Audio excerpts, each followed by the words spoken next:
Hey guys, welcome to Ask Anyaak. Here with us we have Faizo and Anyaak, and my name is Eden. So we'll be asking Anyaak some questions about drug use and the effects it has on other people. Yeah, so how did you get into this field? Well, basically, a while back, I've always wanted to just work with people, basically. And I started off as a youth worker, running a youth program for a while in the city of Melbourne here. Also, too, I've done, other studies around community service, justice or criminal justice, and also still studying as well, doing my criminology and psychology as well.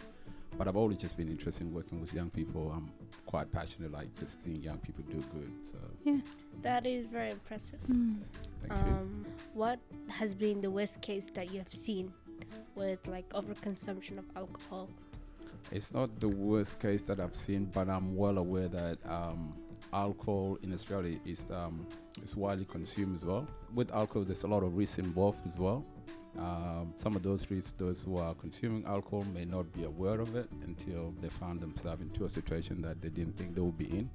And I would say, even short-term or long-term, I'm speaking of as well. And I can just give a few examples around short-term of alcohol effect. Could be just being like, passing out, drinking too much, pass out, just not feeling yourself basically because you are intoxicated. For some young people, getting into a fight as well is something that can be a lot because with drinking alcohol as well, behavioral changes, people tend to change their behaviors, or just young people or anyone really feel a lot more confident when they consume alcohol.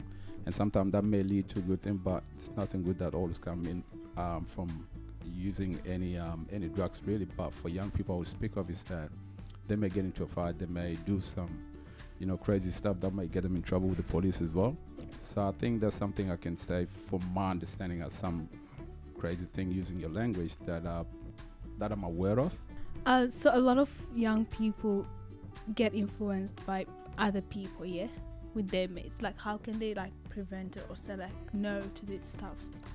It depends on their personality as well. Of course, peer pressure is big, among young people, and the reason being is that because everyone trying to be cool or want to fit in and everything. And with that being said, trying to fit in as well, it leads to a lot of young people doing things or taking drugs that they don't want to take, but they just want to look cool in front of their friends. So peer pressure is quite big among young people, and sometimes I would say to avoid being peer pressured into doing anything that you don't want to do, I guess it's just knowing yourself as a person. It's okay to say no if you don't want to do something. It's okay to tell your friend no, because ultimately at the end of the day, if they're your friends, you consider them your friends, and you say no to them, they still want to push you to do something that is going to get all of you in trouble or just you personally in trouble. I think then they're not your friend. They're not looking out for your best interest. So that's also a moment you can reassess who are your friends are, because if you say something no that is harmful to yourself, and even for that moment or even in the long run, and your friend don't support you in that, I guess you're probably in the wrong crew or wrong crowd. Yeah, definitely. Yeah. Like with parents, when we grow up, our parents are the one who guides us in this stuff, yeah? How can they educate their kids about drug specific and alcohol and stuff? For anyone that is a parent or guardian or have young people that are responsible for, I think the best way possible is just to have an open mind. The reason I say to have an open mind as an adult or as a parent to be able to hold that conversation with your young person is really important, because if your young person is using drugs, then therefore you can have a conversation with them, you can have a dialogue with them, and come to terms of where you can best work things out. Because sometimes a lot of people don't choose to just use drugs. There's a lot of reasons they'll be using drugs. One of them you both mentioned earlier, they're probably being peer pressured, and now they're hooked onto these drugs that they don't know how to get out from. Another bit as well, mental health is another bit we don't talk about as well. And I know with a lot of our older generation, when they see someone maybe even just smoking cigarette or something, that's it, automatically you are a smoker, right? Or even they see you drinking or something, like within our communities, you're already labeled as being alcoholic. So I guess it's best sometimes for a parent or a guardian or anyone that is in a position to be responsible of other people or young people, it's just to be open-minded, like have a non-judgmental mind, basically. Ask them why you're using.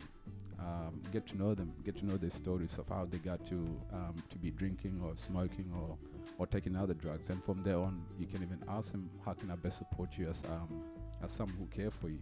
and let it be known to the young person as well. The reason I'm kind of like strict towards you and what you're taking is not because I'm just against you living life, but more so that because I care for you and I love you, and that's why I'm just wanting to know how I can best support you.